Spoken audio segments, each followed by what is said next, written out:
berpuasa itu kita kena tahan diri bermula daripada terbit fajar sehinggalah terbenamnya matahari. Terbit fajar itu bila, Ustaz? Nah, bila. Ramai juga yang salah paham terbit fajar itu dia kata waktu imsak. Imsak itu bukan terbit fajar. Kita fajar nih ada dua, satu fajar sadiq, satu fajar kazib. Maka yang dulu berlaku ialah fajar kazib, fajar tipu-tipuan. Kemudian setelah berlalu fajar kazib, baru datangnya fajar sadiq. Yang itu yang betul-betul. Lebih kurang fajar kazib berlaku lebih kurang dalam 5 menit lah, 10 menit. Yang waktu imsak itulah fajar kazib. Jadi kita kalau di waktu imsak tuh Ustaz masih boleh makan? Jawaban dia boleh. Bahkan sunat makan di waktu imsak gitu. Tapi jangan makan terlampau berhabis-berhabis. Takut nanti telajak pula masuk fajar dia masih makan mengunyah nasi. Nggak boleh lah. Makanya kita nih, pasal ada soalan tanya, Ustaz, bolehkah saya makan tem imsak? Jawaban dia boleh. Tidak ada masalah. Bahkan tem imsak itu di antara waktu yang paling berkat untuk bersahur. Sebab Nabi kata, bersahurlah kamu, jangan tidak bersahur. Kenapa? Di dalam sahur itu ada berkat dia. Jadi sahabat tanya, berkatnya sahur itu Ustaz bila? Bila yang bagus bersahur itu? Maka kata Nabi, lebih kurang bacaan 100 lah ayat. Lebih kurang begitu. Sebelum masuk waktu subuh itu, bila kita baca 100 ayat, habis 100 ayat, masuk subuh. Masuk fajar. Maka masuk fajar ini masuk azan subuh itulah. Makanya bila saja azan subuh wajib berhenti makan. Itulah betul-betul dia. Sebab kenapa? Maka pada ketika masuk subuh itu kita sudah mula berpuasa. Bukan waktu imsak. Cuma paling bagus ulama kita yang terbaru dia kata buatlah. Kenapa kalau gitu Ustaz? Kenapa dibuat imsak? Sebab untuk bagi signal warning, Pak. Takut orang-orang kita ini telajak.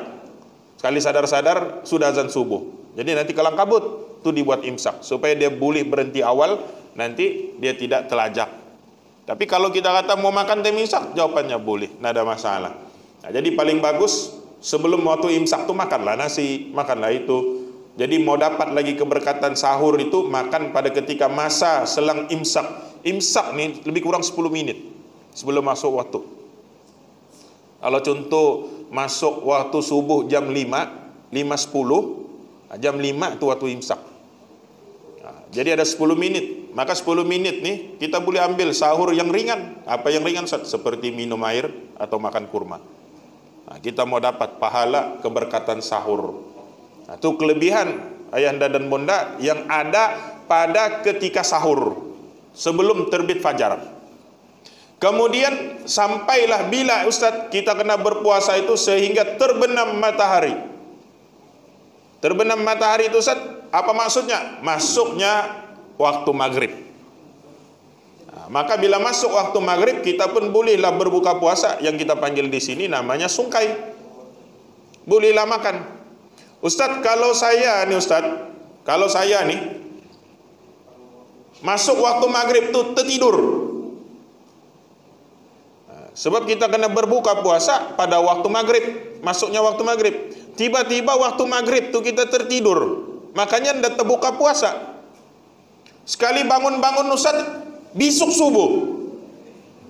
Macam mana? Nah, Ibalabi juga tidur kan, Bu. Tapi mana tahu, security contoh. Sudahlah puasa kemarin, ngam waktu berbuka, ngam juga dia tertidur. Tiba-tiba sudah tertidur, bangun-bangun dia buka bagus kalau bangun tengah malam. Ini bangunnya bila Ustaz, bangunnya pula subuh besok dia sudah. Jadi macam mana itu Ustaz? Apa hukum dia? Wajib dia meneruskan puasa.